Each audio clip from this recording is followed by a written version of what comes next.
¿No te graduaste de la me universidad gradué, no. y ahora eres un ingeniero nivel top mundial trabajando en Japón? Así es, así es. No te lo creo. Cuando viniste a Japón, ¿qué fue lo más difícil para adaptarte? Tú que empezaste a trabajar en una empresa japonesa. Ajá. Lo que sí que es más difícil es el idioma, ¿no? Es un poco un hándicap que tienes. Claro.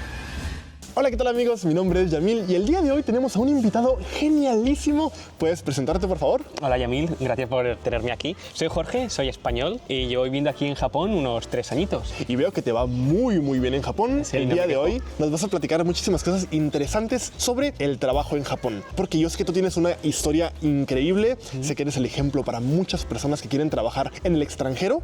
Y ahora que te va de lujo, pásanos esos consejos, por favor, ¿ok? Eso se intentará. Primero quiero preguntarte, ¿qué tipo de trabajo haces ahora? Pues ahora soy ingeniero, soy como el arquitecto de una empresa de inteligencia artificial. Me dedico tanto a la mentoría de nuevos empleados como también diseñar lo que viene siendo la arquitectura de las aplicaciones. ¡Wow! ¿Y todo eso lo aprendiste en España? ¿Fuiste a la universidad? ¿Qué aprendiste? La verdad intenté ir a la universidad varias veces, pero no coincidía con la universidad, no me gusta el sistema de enseñanza. Aprendí sobre todo por mi cuenta. ¿No fuiste a la universidad? No fui bueno, fui 2 veces o 3 veces, pero salí de ella. ¿No te graduaste de la me universidad? gradué, no. Y ahora eres un ingeniero nivel top mundial trabajando en Japón. Así es, así es. No te lo creo. Sí, sí. Eres una bestia, ¿eh? Ok, entonces, ¿estabas en España? Ajá. ¿Estudiaste programación, el rollo de ingeniería por tu cuenta? Sí. ¿Y luego qué hiciste? También hice lo que viene siendo aquí en Japón un Sengongakko. En España hay algo que se llama grado superior. Sí. Entonces tienes una vertiente paralela a la universidad que es mucho más práctica. Es una escuela técnica. Una escuela técnica, Ok. eso es. Entonces hice eso, de ahí me fui a un trabajo fuera de España, volví a España y luego me aventuré por el mundo. ¿Y a dónde fuiste? Platícanos. Pues primero empecé a trabajar en Países Bajos. Holanda. En Holanda, Ajá. eso es, en Ámsterdam concretamente. Y ahí en una startup pequeñita, trabajé ahí como desarrollador de software también. Luego fui a España, que me contrató Adidas. Allí estuve viajando a Adidas. No es cualquier empresa tampoco, ¿ok? Sí, sí. Y de ahí estuve trabajando entre España y Alemania, porque la sucursal es en Alemania. Y después de eso fui a Corea Ok. y de ahí fui a Japón. Increíble, increíble. Entonces, pues viajaste por todo el mundo. todo el mundo. Y ahora estás en Japón. ¿Por qué Japón?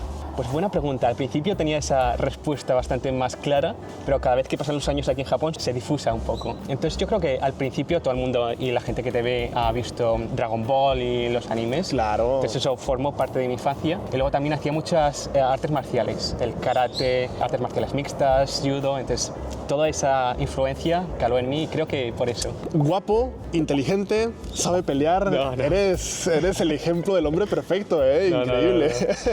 Para conocer un poco más sobre tu carrera, me gustaría preguntarte cómo comenzó todo. Tú estabas en España y ¿cuál fue ese momento en el que dijiste voy a salir del país para estudiar y para trabajar y hacer todo lo que haces ahora? ¿Qué fue lo primero que tuviste que hacer? La verdad es que yo soy un amante de la programación, entonces me encanta programar. Y lo primero que hice instintivamente es meterme en grupos donde se programaba mucho, hacía mis propios proyectos y tal. ¿Grupos de dónde? Se llaman hackatones, entonces son eventos donde estás 1, 2 o 3 días programando sin parar y luego creas un producto final y lo muestras a los jurados. Entonces ahí se crea una comunidad bastante chula, con eso creas conexiones y también creas la experiencia que tienes para programar y los skills que necesitas para tener el trabajo. Y de ahí pues los viajes que haces por el mundo o las inquietudes que tienes. Por ejemplo, yo fui en Interrail con mis colegas. Interrail es como ir de viaje, sería como el Japan Rail Pass, Ok. pero por toda Europa. Entonces compras ese ticket y puedes ir por Europa dependiendo del periodo que elijas. Entonces fuimos de viaje por toda Europa. A mí me enamoró Ámsterdam. Entonces dije, venga, tengo esas skills, voy a ver si puedo aplicar a alguna pasantía en Ámsterdam. Y ahí es cuando empecé mi trayectoria de viajar por el mundo. Entonces todo comenzó por salir de tu zona de confort, como lo decimos Correcto. muchos, ¿no? O Sí, sea, sí. no quedarme nada más aquí, quiero conocer más el mundo, abriste tu mente, comenzaste por Ámsterdam y ahora terminaste en el otro lado del mundo. ¡Wow! Ok, entonces te voy a hacer la siguiente pregunta. Cuando viniste a Japón, ¿qué fue lo más difícil para adaptarte? Tú que empezaste a trabajar en una empresa japonesa. Ajá. La verdad es que, como te he dicho antes, después de viajar en tantos países del mundo, como que haces la piel más gorda, ¿no? Que se dice en España. El callo, ¿no? El callo año. Y entonces el viajar y vivir en otro país ya es más fácil. Lo que sí que es más difícil es el idioma, ¿no? Es un poco un hándicap que tienes. Claro. Pero no, bastante sencillo Japón. Pero entonces yo pues te conozco desde hace 3, 4 años tal vez y sé que tú no hablas pues japonés fluidamente. ¿Cómo le haces para vivir en Japón sin el idioma? Pues difícilmente, la verdad. Te intentas manejar con lo que puedes. Cuando no hablas según qué idioma o tienes algún hándicap, te intentas ir por la tangente, que se dice también en España. Yo he conseguido comprarme una moto, sacarme seguros y todo sin saber nada de japonés y la otra persona no sabía nada de inglés. Al final acabas teniendo un subidioma, que es como con gestos, utilizando mucho la tecnología y con eso sobrevives. Entonces tú sin hablar japonés pudiste sacar documentos, pudiste comprar cosas y hay mucha gente que se preocupa al venir a Japón porque no hablan el idioma. ¿Tú qué les dirías a ellos? Si hablas el español solamente es un problema bastante grande. Si hablas otros idiomas, como puede ser el inglés, que es un idioma internacional, sobre todo para business, lo tienes más sencillo. Si hablas japonés es mucho más sencilla tu vida, pero tienes que tener en cuenta las limitaciones que tienes en tu vida, ¿no? Si no hablas según qué idioma, pues la comunicación va a ser un poco más, no tan fluida como debería de ser, ¿no?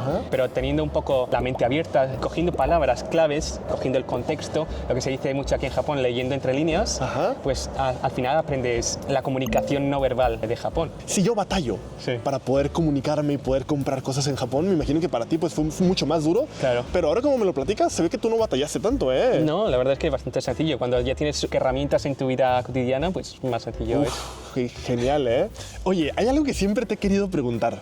Tú que eres español y que pues tienes la cultura española en tu sangre, ¿ha habido alguna costumbre que tú tengas en Japón que sea española y que los japoneses hayan dicho qué está pasando, por qué eres así o hay algo? Pues la verdad es que tengo varias historias. Una de ellas, por ejemplo, es a un evento que creo que tú fuiste invitado también. Nosotros comemos mucho jamón, ¿no? De España. Y lo que nos gusta a los españoles es celebrar nuestra cultura, al igual que la mexicana, ¿no? En primavera suele ser el hanami, ¿no? Que es donde los cerezos en flor en Japón se reúnen, beben y tal. Pues los españoles, un colega que conozco empezó esta tradición hace ya, no sé si hace más de 7 años o algo así. Se reúnen todos los españoles y tenemos un jamón que es una pata de cerdo curado. Grandísima, ¿no? Grandísima. Y nos ponemos a cortarla y a comerla en el parquecito al lado de los sakuras. Y nos reunimos muchos españoles. Eso en España es normal. Es normal comer jamón. Sí. Y hacer fiestas también. Sí, nos encanta juntarnos, ¿no? Esa es una cultura que compartimos Latinoamérica y los españoles, ¿no? Sí. Y pues siempre en esas celebraciones vienen los japoneses diciendo, oh, ¿qué es eso? Tal. Y siempre les damos de probar. ¡Mira! Y hay algunas veces que se ponen un poco nerviosos porque para cortar el jamón necesitas un cuchillo largo. Entonces a veces viene la policía diciendo, oye, ¿qué es esto? Tal. Y entonces les tenemos que explicar. A la policía también le damos un poco de jamón, les encanta. ¡Wow! Increíble. Pero ellos no llegan como espantados o preocupados o como que no hagas eso, esto es Japón. No, ellos vienen curiosos. Con buena leche. Eso es. Mira, qué interesante. Yo creo que es como que un estereotipo que acabamos de romper de los japoneses. Porque yo sí he escuchado que los japoneses son un poco fríos contra los extranjeros de vez en cuando, pero no. O sea, ustedes están disfrutando y ellos llegaron a unirse a ustedes, ¿no? Increíble. Cuando hay un ambiente festivo siempre es más propenso a hacer este tipo de interacciones positivas, Buenísimo. Pero claro, hay que tener mucho cuidado en no molestar a otras personas, no hacer mucho ruido, no ensuciar, ¿no? Siempre solemos apartarnos a un sitio más apartado porque, claro, entendemos que es una cultura un poco distinta y entonces también hay niños cerca y también como hacemos más ruido que los japoneses, preferimos estar en un sitio más apartado. Claro, yo creo que mucha gente de España que te está escuchando se siente muy orgullosa de que tú, español, pues traigas esa costumbre, esa tradición de España al otro lado del mundo. Es increíble. Y otro segundo episodio es que yo soy muy cariñoso cuando estoy enamorado y siempre me gusta tocar mucho o besar mucho a la pareja. Esto me ha pasado con varias asiáticas y últimamente con mi chica, que es vietnamita. Siempre me costaba al principio pues expresar mi amor correctamente y al final pues hicimos como un balance entre lo que a mí me gusta expresarme y lo que a ella le gusta recibir, ¿no? Entonces también ella aceptó más el cariño más de touchy. Sí.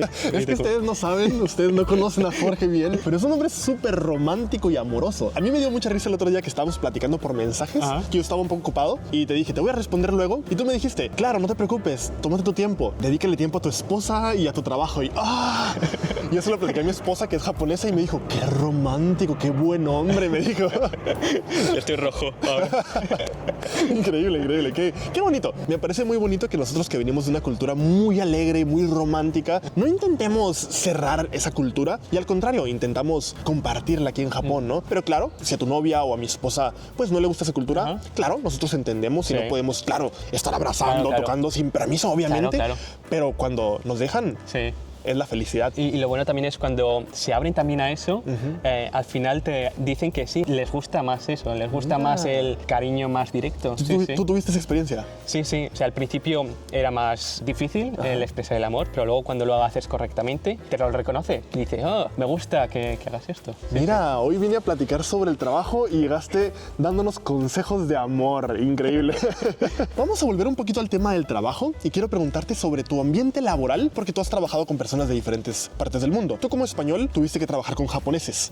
¿Cómo fue? ¿Fue diferente? ¿Tuviste algún choque cultural? La verdad es que yo tuve suerte porque al estar trabajando anteriormente en una empresa multinacional, trabajé también con el equipo de China. Entonces, la cultura asiática me entraba de nuevas. Sí que hay algunas diferencias. Mis jefes nunca han sido japoneses, siempre han sido extranjeros, sobre todo franceses, pero sí que he tenido compañeros de trabajo que eran japoneses. Y sí que es cierto que hay mucha burocracia, procesos que hay que seguir porque están probados de que ha fallado o algo ha salido de una determinada manera y entonces han creado estos procesos para que eso no vuelva a pasar, ¿no?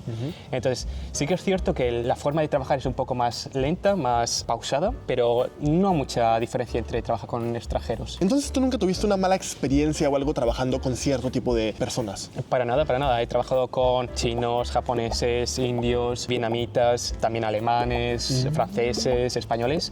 Y la verdad es que cada uno tiene su modo de comunicarse, su modo de trabajar, que les gusta más a ellos, pero si entiendes las dinámicas de grupo, siempre es fácil. Y yo creo que no cualquier persona lo logra, ¿eh? Yo creo que pues tú que tienes habilidades de comunicación y claro, eres bueno en el trabajo y mientras seas responsable y sepas hacer lo que haces, pues te puedes llevar con cualquier persona, ¿no? Claro. Wow. También como he trabajado en empresas que son más multinacionales, a lo mejor no he experimentado lo que es la empresa japonesa 100%, pero a lo mejor los que estaban trabajando en las empresas en las que he trabajado yo también son un poco más internacionales, están más acostumbrados a trabajar con gente extranjera. Claro, claro. Siguiente pregunta y va a ser muy sencilla. ¿Qué tal te va en Japón? ¿Te va bien económicamente, pues laboralmente? No sé si tienes demasiado trabajo o tienes mucho tiempo libre. Platícanos sobre tu situación en este momento. La verdad es que me va bastante bien, no me puedo quejar. Sí que tengo mucho trabajo, en las empresas japonesas se trabaja muchísimo y más en altos niveles. La exigencia es brutal, pero estoy muy bien, estoy feliz. Mi chica y yo estamos muy bien, el trabajo bastante bien. Se cobra también bastante bien si se sabe mover y se sabe pedir lo que quieres y profesionalmente me siento bastante feliz también. Excelente. Económicamente te va bien. Sí. Y tienes tiempo para salir con tu novia y de repente irte de viaje. Excelente. Sí. Tenemos menos tiempo de los que nos gustaría. Aquí en Japón creo que son unos 10 días legales los que te tienen que ofrecer para estar de vacaciones, pero la verdad es que estamos bastante bien, sí. Excelente. Con lo que me platicaste hoy, yo creo que tú eres un ejemplo excelente para muchas personas porque, recapitulamos, tú no te graduaste de una universidad, que es una de las cosas que mucha gente cree, tiene esta falacia de que es 100% necesaria para que te vaya bien, ¿no? Sí. Lo cual tú nos demuestras que no es cierto. Claro, te puede ayudar en muchas cosas, pero no es 100% necesaria. Vives en Japón, pero no hablas japonés y ya llevas 3 años. Es increíble. Y aún así, como nos cuentas, te va muy, muy bien en el trabajo. Tienes una carrera impecable, increíble. ¿Qué consejo le darías a las personas que tienen un sueño como tú? El primer consejo que les daría sería tener conciencia de las limitaciones que tiene cada uno, ¿no? Entonces yo al no tener la carrera universitaria, pero sí tener el grado superior, tengo unos límites X. Luego también no hablo japonés. Entonces, por ejemplo, aquí en Japón, solamente el 3% de las empresas habla inglés como idioma principal, ¿no? Entonces, para conseguir un trabajo en Japón necesitas ser el top del 3% de tus competidores. Claro. Teniendo en cuenta esas limitaciones que tienes en tu día a día, puedes crear un camino de trayectoria para ir a donde quieres. Entonces tienes que tener consciente de eso, de las limitaciones y cómo puedes sortearlas de alguna manera para llegar a donde quieres estar. ¿Tú crees que cualquier persona puede lograrlo? Sí, sí, sí. Con trabajo, dedicación y mucha paciencia se puede. Jorge, muchísimas gracias por participar en la entrevista de hoy. Hoy aprendimos muchísimo, rompimos muchos estereotipos y creo que más que nada motivaste a mucha gente a animarse a salir de su zona de confort, a venir a Japón, a estudiar, a luchar por sus sueños, a ¿Hay algún último mensaje que te gustaría dejarle a la gente? Pues muchas gracias, Yamil. Me hace muy feliz ayudarte a que la gente pues, intente salir fuera de sus países. Yo siempre digo que lo más importante es sorprenderse a uno mismo. Entonces, sorpréndete a ti mismo, intenta saber tus limitaciones y trabajar acorde a ello. No te desesperes, ten mucha paciencia y consigue tus sueños. ¡Wow! ¡Qué bonito mensaje! Aprendimos muchísimo de verdad con tus palabras. Espero poder tenerte en próximos videos. Si les gustó la plática de Jorge, denle like, suscríbanse, déjenos un muy bonito comentario. ¿Te gustaría dejar tus redes para que la gente te contacte o algo? Sí, claro. Vamos a dejar un email si queréis en los comentarios. Y luego también tengo un canal que acabo de empezar que es Two Flavors in Japan, que lo hago con mi chica. Lo pueden ver aquí en pantalla. Yo he visto mucho tu canal y te quedan los videos hermosísimos. Pueden aprender mucho sobre Japón. Está en inglés, pero cualquier persona lo puede entender. Así que vayan, suscríbanse, déjenle un muy bonito like y nos vemos en el próximo episodio. Hasta la próxima. Chao, chao. Chao, chao.